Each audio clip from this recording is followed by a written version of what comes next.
불치병 걸린 딸을 데리고 한국에 방문한 영국 엄마가 병원 로비에서 대성통곡한 이유. 안녕하세요. 알림코드입니다.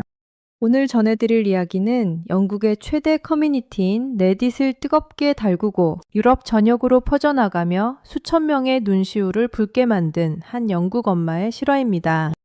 영국의 수도 런던에 살던 마리아는 6살 딸 에밀리가 원인 모를 고열과 통증으로 쓰러졌을 때만 해도 자신이 살고 있는 나라의 의료 시스템이 딸의 생명을 위협하게 될 줄은 꿈에도 몰랐습니다. 세계 최고 수준이라 자부하던 영국의 의료 서비스. 하지만 마리아가 마주한 현실은 차디찬 벽이었습니다. 결국 그녀는 마지막 희망을 품고 지구 반대편 한국행 비행기에 몸을 실었습니다. 그리고 한국의 한 대학병원 로비에서 그녀는 바닥에 주저앉아 대성통곡을 하고 말았습니다. 과연 한국에서 그녀에게 어떤 일이 벌어졌던 걸까요? 오늘 그 소름 돋는 전말을 공개합니다. 영국에 살고 있는 마리아의 딸 에밀리는 어느 날부터 갑작스러운 마비 증세를 보이기 시작했습니다. 마리아는 곧장 영국의 국영의료 서비스인 NHS에 도움을 요청했습니다. 하지만 돌아온 대답은 절망적이었습니다. 전문의를 만나 정밀 검사를 받기 위해 대기해야 하는 시간만 무려 6개월. 아이는 하루가 다르게 말라가고 통증에 비명을 지르는데 병원에서는 순서를 기다리라는 말만 반복했습니다.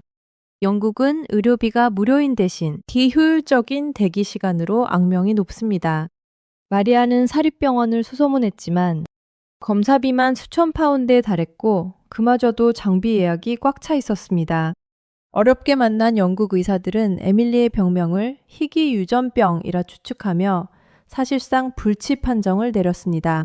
마리아는 매일 밤 죽어가는 딸을 안고 기도했습니다. 그러던 중 한국에서 근무한 적이 있다는 한 지인이 조심스럽게 제안했습니다. 마지막이라 생각하고 한국에 가보세요. 거긴 다를 겁니다.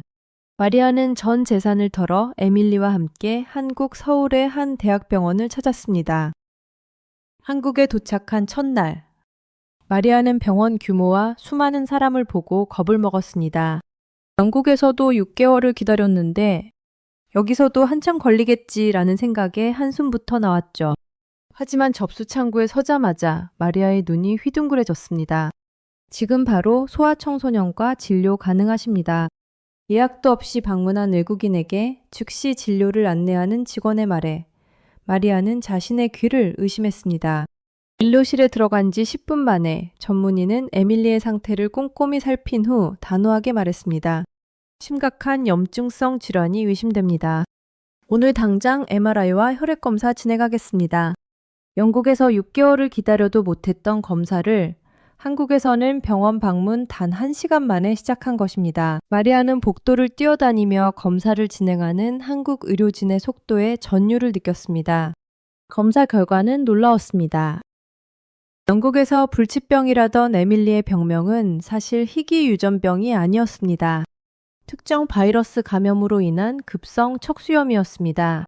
초기에 약물 치료만 제대로 했어도 마비까지 오지 않았을 병이었죠. 한국 의료진은 조금 늦었지만 아직 기회가 있다며 즉시 집중 치료에 들어갔습니다. 입원한 지 단 24시간 만에 에밀리의 고열이 떨어졌고 일주일 뒤에는 마비되었던 발가락이 움직이기 시작했습니다. 마리아는 매일 아침 회진을 돌며 상세하게 상태를 설명해주는 교수님과 밤낮 없이 아이를 돌보는 간호사들의 모습에 큰 충격을 받았습니다. 영국에서는 상상도 할 수 없는 정성과 정확도였습니다. 에밀리가 한국에 온 지 딱 보름이 되던 날, 아이는 엄마의 손을 잡고 병실 복도를 스스로 걸었습니다. 영국 의사들이 포기했던 생명이 한국의 시스템 안에서 다시 태어난 순간이었습니다. 태어나는 날, 마리아는 원무과 앞에서 진료비 청구서를 받았습니다. 외국인이라 의료보험 혜택이 없었음에도 불구하고 청구된 금액은 그녀가 예상했던 금액의 3분의 1도 되지 않았습니다. 마리아는 병원 로비 한복판에 주저앉아 통곡하기 시작했습니다. 지나가던 사람들이 당황해서 쳐다볼 정도였습니다. 그녀가 운 이유는 슬퍼서가 아니었습니다. 딸을 살렸다는 안도감, 그리고 자신의 나라에서 죽음을 기다리라는 말만 듣고 보낸 지난 1년의 시간이 너무나 원통했기 때문입니다. 한국 사람들은 왜 자신들이 이렇게 대단한 나라에 살고 있는지 모르는 걸까요? 이곳은 천국입니다. 한국 의료진은 내 딸에게 두 번째 생명을 주었습니다. 그녀의 오열 섞인 외침은 병원 로비에 울려 퍼졌고 이 사연은 동행했던 통역사에 의해 레딧에 공개되며 전 세계적인 파장을 일으켰습니다. 여러분, 우리는 당연하게 누리고 있는 이 의료 시스템이 누군가에게는 목숨을 걸고 찾아와야 하는 기적 같은 일입니다. 세계 최고의 의료진, 최첨단 장비, 그리고 환자를 살리겠다는 책임감이 만든 대한민국만의 독보적인 가치입니다. 마리아는 현재 영국으로 돌아가 한국 의료의 위대함을 알리는 전도사가 되었습니다. 그녀의 레딧 글에는 나도 한국에 가서 치료받고 싶다. 한국은 인류의 미래 의료를 책임질 나라다. 라는 댓글이 수만 개 달리고 있습니다. 알림코드는 오늘 이 이야기를 통해 우리가 가진 자부심이 결코 근거 없는 것이 아님을 전하고 싶었습니다. 대한민국은 이미 세계가 우러러보는 기적의 땅입니다. 오늘 영상이 여러분에게 뜨거운 자부심을 주었다면 구독과 알림 설정 부탁드립니다. 저희는 더 놀라운 실화로 다시 돌아오겠습니다. 지금까지 알림코드였습니다.